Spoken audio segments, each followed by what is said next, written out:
Call today, we've got various representatives from different organizations throughout the state. The Clean Energy Districts of Iowa is doing this presentation today to help you all understand more about the Ratepayer Bill of Rights. So Jolene Jansen from Clayton County, Andy Johnson from Winneshiek, Craig Mosier from Johnson County, Nathan Shepard from the Policy Project, Carrie Carney from Polk County, Amy Buska from Howard County, Michaela Freiberger from Dubuque County, Dean Sorensen from Allamakee Energy District, Megan Toole from Delaware, Megan Andreessen from Jackson County, and John Zakrasik from Lynn County will be on the call today, representing all the energy districts and the important work that they're doing to make our access to clean energy more equitable across our state. So without any further delay, I'm going to hand this over to Jolene Jansen from Clayton County, who's going to give you some background on energy districts and how they are working throughout our region to make more thriving communities. So Jolene, take it away. All right, great. Thanks, Jason. Collectively, we are known as the Clean Energy Districts of Iowa.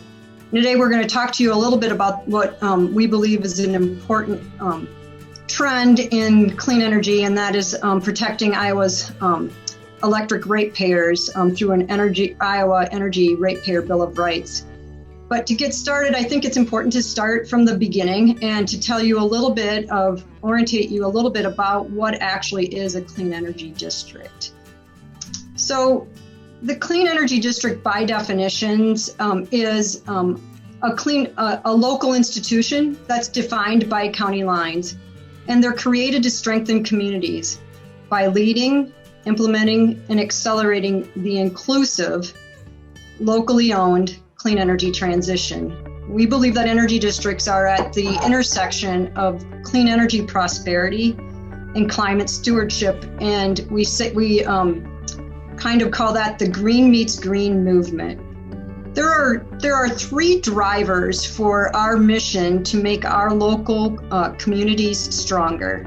So those three drivers are one, to positively affect the local economy by retaining and reinvesting energy dollars. And secondly, we are going to positively impact climate change through the promotion of wise energy use or conservation of energy. And then thirdly, we will facilitate this process by giving inclusive access to local clean energy. We believe that we can include everyone, electrify everything, and decarbonize electricity to accomplish this mission. These energy districts we are 10 strong now, the energy district movement. Each of the counties with a star is where there is an energy district, and that includes Howard County in the north and west, the original energy district in Winneshiek County, the Allamakee County Energy District, Clayton County Energy District, which is where I'm speaking from today, Delaware County and Dubuque, also Jackson, Lynn County, Johnson County, and Polk County. This is where we are today, and we envision that at some point in the near future, there will be an energy district office in every county in Iowa, and hopefully someday there will be one in every county in the nation. So we believe, again, that energy districts are for everyone. We believe that there should be clean power for everyone, including farmers, hospitals, churches, schools, towns, households, businesses, and renters, especially those who need it the most. Energy burden is a real thing.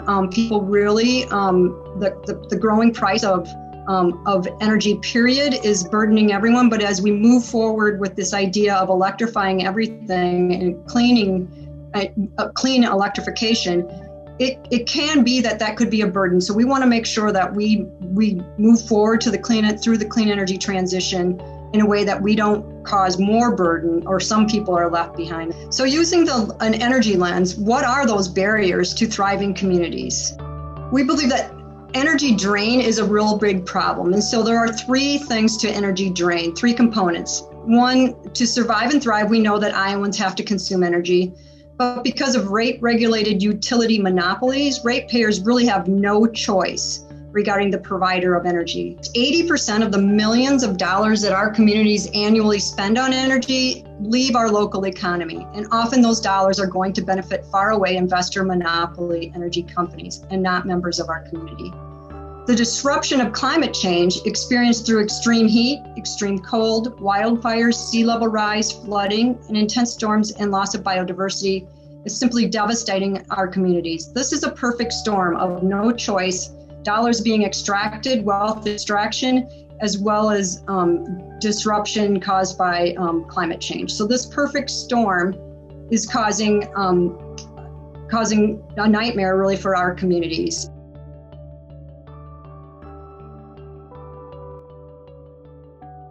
This flywheel here is just showing how energy districts work in many different ways locally, in promotion of that locally owned clean energy transition and clean energy future. We do a fair amount of public engagement, market transformation. Advocacy obviously is a big part of what we're talking about today, because the Ratepayer Bill of Rights could at some point be a policy initiative. The energy planning, though, this is important for some of the things we're talking about, especially as we get towards energy efficiency, because we do a fair amount of energy auditing. What we call energy auditing that works is energy planning, where we put the boots on the ground and we do the diagnostics and analysis. We learn from groups like the CAP agencies and others that have been doing this for a long time, largely in the low income community, and we try and take that to the full community, communities and county level. So we've done quite a bit of energy planning with homes, farms, and businesses over the years and institutions. And that's part of what has led us into the policy arena. We'll start, digging into the Bill of Rights. We may as well have a few common definition sets. A ratepayer, of course, is someone who pays for the energy they consume, generally as a utility customer, of course. Clean electrification, many folks are seeing more and more about this out there in the energy sphere and the energy world, as we want to lower the emissions and decarbonize the economy. Certainly technologically, one of the quickest ways we can get there is by shifting from all forms of fossil fuel use to electricity usage, which can be transitioned to renewables very quickly. So in terms of transitioning big segments of the economy, folks often talk about the building sector, building heat, for example, which is generally not electric, but could be economically as the technology gets better. And then the other big sector for transitioning towards electric is transportation. Energy democracy. We'll talk more about the changing energy world, but with this new energy century, essentially the 21st century we're in, the old ideas of energy being a natural monopoly and consumers or communities not being able to access generation or manage other aspects of the energy grid are really quickly falling aside. And so that opens the door for more participatory approaches to our energy system. And that's where we often then get to energy democracy. What does that mean? What does that participation mean? And what should the rights of customers and communities be? Energy burden is a really important part of that conversation, because the percent of income that households use to pay for energy costs has been rising significantly for a major portion of the population.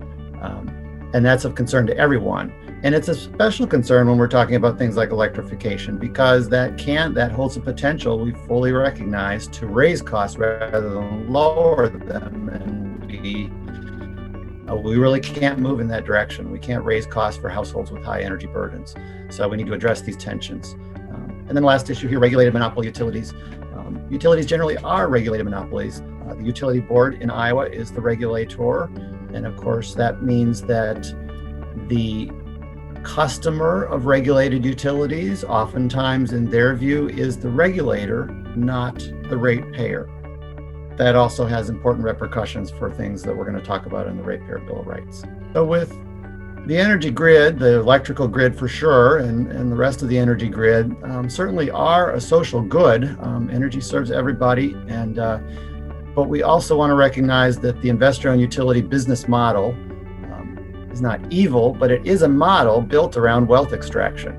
The investors in private investor-owned utilities expect a high rate of return. In that sense, again, as I mentioned before, the customer is not necessarily the ratepayer, but oftentimes the regulator. So I've mentioned some of these things before. We'll flip through and so we can get into the RBOR more quickly. Energy burden is critically important as we talk about a potential ratepayer bill of rights, even more so now during the pandemic and a growing number of customers in arrears and facing potential disconnect. I also want to mention, though, quickly, the PUCN, this is about Nevada, so this is the history. Ratepayer Bill of Rights and Renewable Energy Bills of Rights have been coming along in recent years, gaining attention in many states. They haven't passed in a whole lot of states, but this kind of conversation is happening in many states. One of the first was Nevada. They passed what they termed a Renewable Energy Bill of Rights in 2017, I believe, which was a reaction among legislators in a red state to a utility commission decision to overturn net metering and implement some other policies that were pretty hostile towards customer-owned generation. And so they came up with a Renewable Energy Bill of Rights. That effort actually triggered conversations like this happening in many states and has led to what we're working on today. And so these conversations in Iowa actually have started probably a couple years ago, but for at least a year now, a consortium of Iowa clean energy groups has been having this conversation around what would an Iowa ratepayer bill of rights look like, what might it include.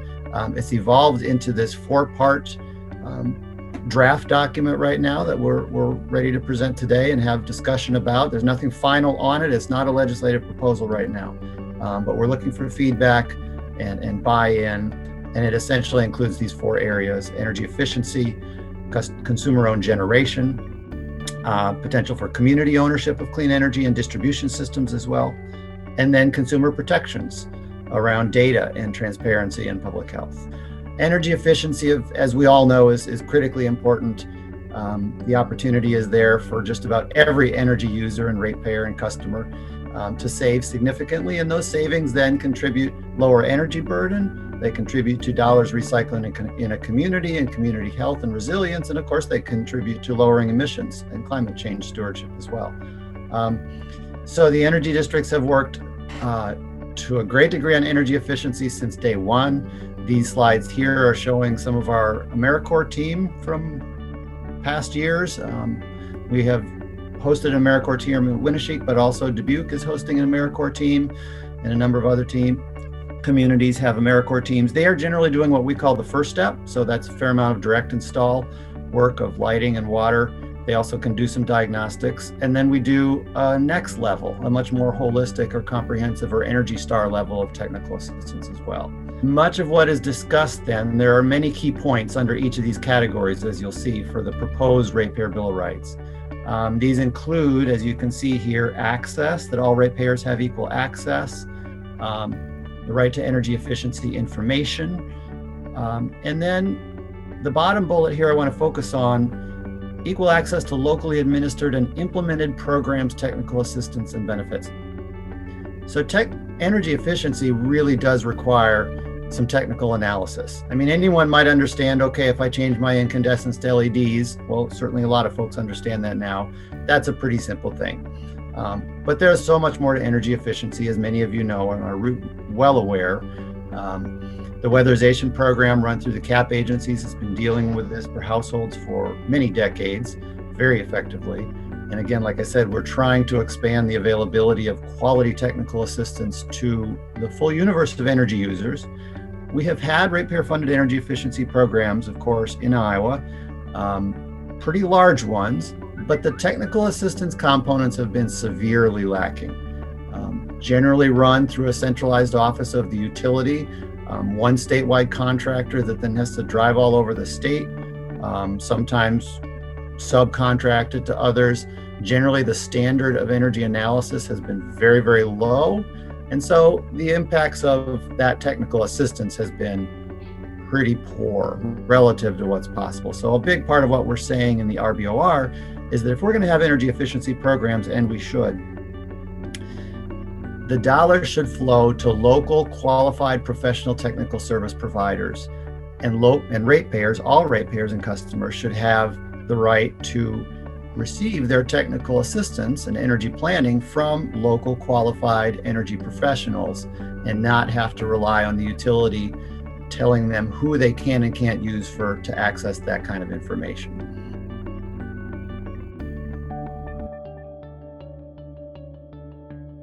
I live at Prairie Hill, Iowa City Co-Housing. It's a co-housing development in Iowa City, and it's an example of consumer-owned generation. So it's a 36-unit housing development, a planned intentional community.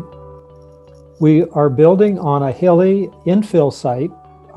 It's walkable and bikeable near downtown and local businesses, and we're building all-electric homes, so there are no fossil fuels in any of the buildings. As the economy moves away from fossil fuels and toward an electricity-based economy, we need models like Prairie Hill to kind of guide the way. In this process, the Ratepayer Bill of Rights will be important to ensure that electricity is available to everyone on an equitable and low-cost basis, including low-income folks, and that everyone has access to energy-saving practices and consumer-generated electricity. So we began at Prairie Hill with energy efficiency, of course, as we were designing our buildings. We're building to LEED standards. We're using super air sealing techniques and insulation, such as R27 walls and R50 ceilings. Some of the buildings are earth sheltered on the north and west. We're doing small building footprints. So the average unit is a 2-bedroom, 800 square foot unit for a family. We're using air source heat pumps for heating and cooling, on-demand water heaters in many units, and energy recovery ventilators in the tight buildings. So in terms of solar, our buildings are oriented towards the sun, so they were laid out that way, and they're pre-wired for solar panels, so it's easy to install. In my case, my electric bill after I installed the solar panels on the roof dropped to $800 a year for my 1-bedroom unit. In 5 or 6 months of the year, when my generation is greater than my usage, I only pay $8 a month for the utility's basic connection costs to use the grid. Think about how much these energy savings mean to low-income families. I put my own panels up on the roof, connected behind the meter, and I hope to do battery storage when that becomes cost-effective. The Ratepayer Bill of Rights would codify my right to generate my own electricity and have access to cost-effective storage. And the IowaRBoR would encourage community solar fields and third-party power purchase agreements, PPAs, where even low-income folks could buy into inexpensive, renewable solar power and be able to access the federal and state tax credits that cut the cost of my system almost in half, thereby shortening the payback period. Now, to do solar, I needed accurate data on my power usage so I could size the system and calculate the payback. IowaRBoR guarantees our right to that data. I can also track my own solar production against my consumption when I have good data. So net metering is critical to cost effectiveness of my system.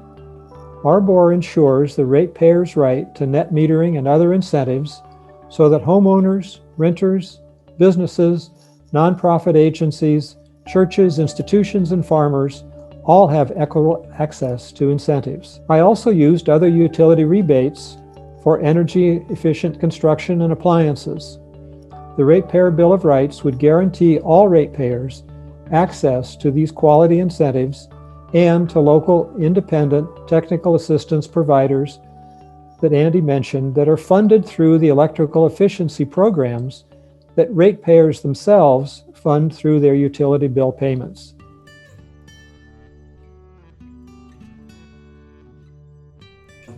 I'm going to talk briefly about community-owned clean energy and distribution. And really what we're talking about here are things like solar gardens or community solar.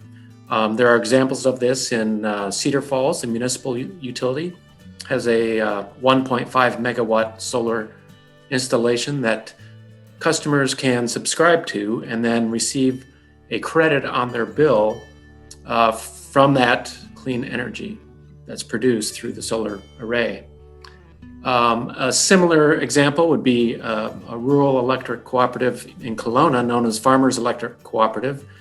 I believe they have over 2 megawatts of solar That's the investment of which is supported by subscribers again.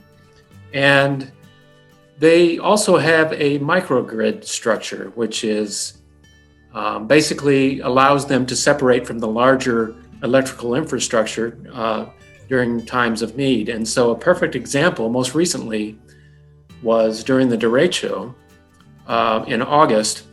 And while neighboring town of Kelowna was, they lost power due to a lot of the distribution area of the investor-owned utility, and they lost power for a couple of days in some instances, even though they weren't directly impacted by the derecho much. And so businesses lost, tens of thousands of dollars of, grocery goods, those kinds of things, loss of work time.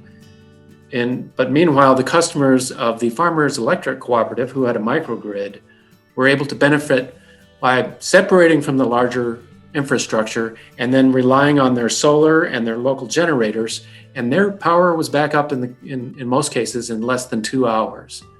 And so what we have is a locally owned energy, a locally controlled energy infrastructure that really provide and prove the resilience of that kind of system. So what does the Ratepayer Bill of Rights have to say about community clean energy? We say that ratepayers should have the right to participate in community-based solar generation. This should be available to everyone. We shouldn't be at the whims of a utility that chooses to produce energy by coal, for instance. Ratepayers have a right to transition to a publicly owned energy system or utility. A lot of communities are frustrated with the limitations of an investor-owned utility and may choose to municipalize. We should continue to have that right. Ratepayers also have a right to microgrids, and that really is a key component of resiliency. So locally owned, keep the energy source local to the best of our ability, increase resilience.